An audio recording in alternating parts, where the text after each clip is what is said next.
Hey y'all, it's been cold as hell and I be wanting to get out of the house but not to be like in the elements.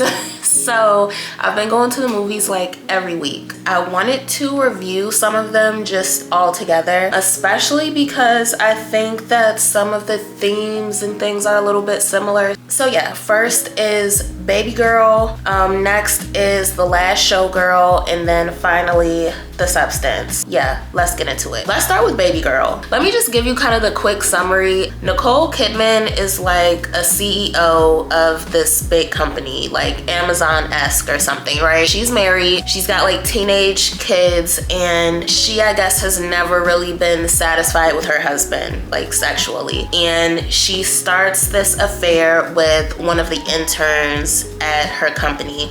Good setup, right? Like, I went to see this on Christmas Day and I didn't think it was gonna wow me. I don't know what I was expecting. I was just expecting more. Like, it was a fun watch. I wasn't mad at it, but it wasn't great to me. I was like disappointed, I'm not gonna lie.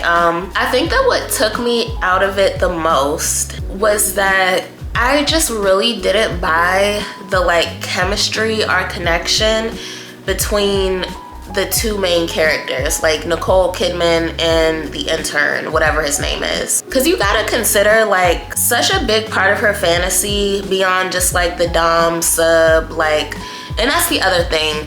She's exploring this kind of new power dynamic, right? Where he is in control and she is basically submissive and does whatever he says. It makes sense. She's like this woman in a position of power, all of that, blah, blah, blah. Not super original if we're being honest, but let's go with it. My thing is, if I'm supposed to buy that this woman is willing to give up her marriage, her family, her career, her reputation, like everything for this relationship, it should feel passionate, and it wasn't giving me that. Like, for comparison, I'll die on this hill, season 2 of Bridgerton was the best season, and like that like wanting, it's all in like the desire, the like looking across the room at each other. I think that where Babygirl drops the ball is that there's not enough buildup. They get to the relationship and to the sex like way too early on in the movie, and it felt like that was because they wanted more scenes of them just doing dumb stuff, like Nicole Kidman like crawling on all fours and like drinking milk and all of that dumb stuff. That's supposed to be sexy, but I feel like where they should have put that time and energy is like building up the story and the relationship between the characters. It's just like there's like a montage and you can see that they are like in the throes of lust, but I just needed more. I don't know. I get that it's a movie. I get that it's only like a couple of hours and so you have to get to it, but I think the first half of the movie should have been like all build up, at least the first half. So that by the time they actually get to like doing it, it feels like a release, and not just, I don't know, like for shock value or just to make the girls in the audience go, ooh. The other people who were like around me at the movies seemed to have really enjoyed it, and they were like talking about it and they were like, oh my gosh, that was so good. And I just could not relate. Maybe I'm just critical, I don't know, but I wasn't super impressed, y'all. I just gotta be honest. So that was Babygirl, and you know what, it's up from here. So okay, so next let's talk about The Last Showgirl. Quick summary: Pamela Anderson is playing this like aging showgirl in Las Vegas, and the show that she has worked for like the last, I don't know, like 30 years is finally closing, and she like has to come to terms with like her past and like everything that she sacrificed to do this show, and also just like her future and like the uncertainty of it all, right? So let's start with the good. Pamela Anderson was great in this. She was really excellent. I'll give her that. Like, I totally believed her character, Shelly. She like embodied her. The character is kind of sickly sweet and like delusional and fragile in a way. Like every time she smiles, she kind of looks like she could like burst into tears, and Pamela Anderson was like getting that across. Like, she was really embodying that, and you know, no notes there. I thought that was really great. Jamie Lee Curtis was also great in this, and Kiernan Shipka, aka Sabrina, aka Sally Draper. She had a smaller role, like a supporting role, but she was also good in this. So that's the good. Like, the performances, I feel, for the most part, were great. Now, the problem with The Last Showgirl is that it doesn't really go anywhere. Like, all the setup is there, right? Like, you meet the characters, you understand this world that they're in, this like Las Vegas that has changed and transformed so much. You see the glamour that used to be there, and you see kind of all of the veneer kind of stripping away, and like they have this sort of makeshift family, because in a lot of ways they're all sort of like transient, and there's just not a ton of like stability there. Also, just the fact of like, you're in an industry where your appearance is everything, and so as you get older, what does that mean for you? What does that look like for you in your 50s and your 60s? There's no retirement, there's no pensions, there's no nothing. And so you're seeing the dancers and how they all really rely on each other, and they've created this like family unit. So you know what, let me add that to the good things. But plot-wise, it just really fell short. Like I'm saying, all the setup is there for something to happen, but it never does. Like, it started to feel repetitive, and it started to feel like there were just a bunch of scenes kind of, I don't know, like kind of strung together, but they didn't make a story. I think what I really wanted from The Last Showgirl was for them to get into like Shelley's mindset. Like, why does this show mean so much to her? Why is it her everything, right? Like, why does the beauty and the glamour and all of it, like, why does it mean so much to her? And like, maybe we needed some backstory, maybe we needed, I don't know, we needed something to understand why she has sacrificed so much. Like, basically her whole life has gone into this. You know, you can tell that when she finds out that the show is ending, that she feels kind of lost and like untethered, and like she doesn't know like what the rest of her life looks like. She can't even, it's like she hasn't even considered it. And that's so interesting, like, because what it really comes down to is she's put like everything on the line to sort of live this fantasy, right? Just the glamour and the excitement, and just, and a big part of it is just like feeling beautiful and feeling desired and admired and all of that. And like, I think we needed to get into the why of it.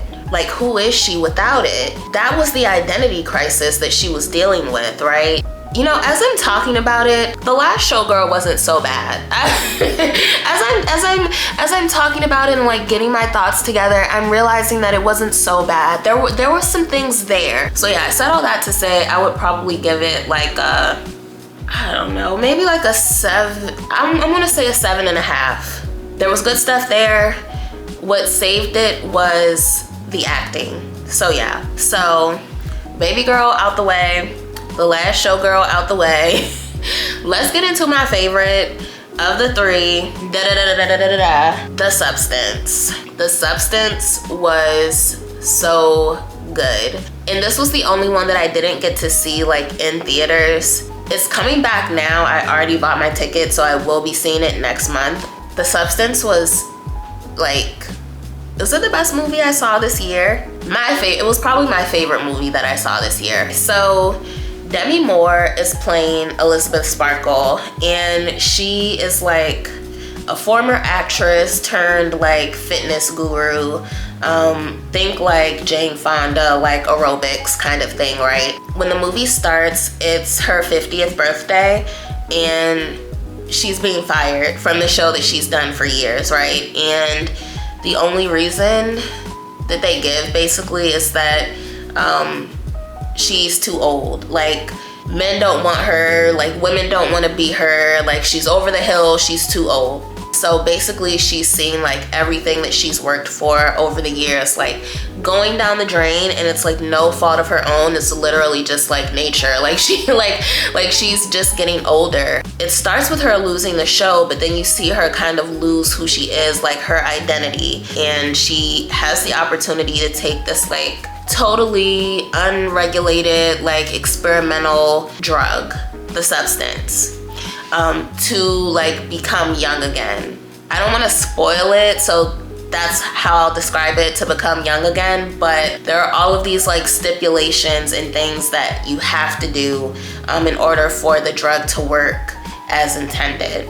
Great setup. Because I actually want y'all to go see the substance, I'm really trying not to spoil it, but basically you are witnessing kind of like the lengths that this woman is willing to go just for the opportunity to be young again. What I love about the substance is that the setup is this kind of like weird like sci-fi-esque, like I've seen it described as like body horror, which is not a genre that I'm like familiar with at all. I immediately think like The Fly, like that's that's what comes to mind for me. But like underneath the crazy premise, it is very relatable in a way, right? Especially when you think about the popularity of things like plastic surgery, injections, and it's like as crazy as the substance is, you have to consider like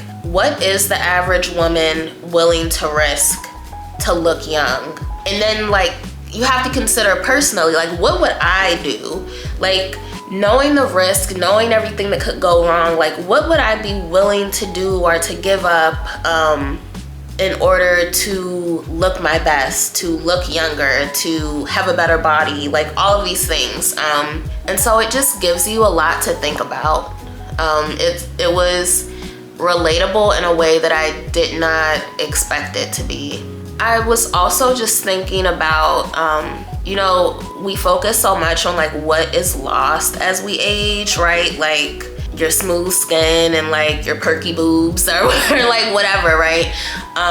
But we don't consider what is gained as we age, like those kind of intangible things like knowledge and maturity and like just knowing. Like we don't consider how valuable that is. You know, I'm 31, and so even for me, like I can think back to like the person that I was at 21, and sure, maybe I was younger and you know the metabolism was a little different and things like that, but like when I consider who I am as a person at 31 versus like, you know, like my sense of self now versus at 21, I would never go back, right? The substance just gave me so much to think about, and that's how I knew I really liked it. I was like still think like the next day, like still thinking in my mind like, damn, that was crazy, but like it was making me question things about myself and just us, like people. I would give the substance like a solid, I really want to give it a 9. I really do. I feel like I should say 8.5 because I'm kind of critical, but I really, you know what? I'm gonna give it a 9. I really liked it. I don't really have any notes. If for nothing else, originality. It didn't feel like any other movie that I had seen. It didn't look like any other movie that I had seen. And on top of that, like I do just want to add the costumes and the set design and like the cinematography, all of that was great. I am going to link a video below on Neo-Expressionism that gave me a lot of insight into just like the way that the movie was filmed and how that adds to the story. If you have the chance, like actually go see it at the movies. I feel like it will hit so different like on a big screen. So yeah, if you guys have seen any of these, I would love to know what you think. Please leave it down below. I love like critiquing and like talking about media, talking about movies and books and things. So definitely let me know if you've seen something. And I also saw Nosferatu bra too, but I didn't think it really fit in with these. But if you've seen anything lately that you really love that you think I need to check out, do I need to see a Nora? If you've seen a Nora, let me know, because I keep going back and forth. Yeah, that's it. If you like the video, definitely like and subscribe, and I will see you guys for the next one.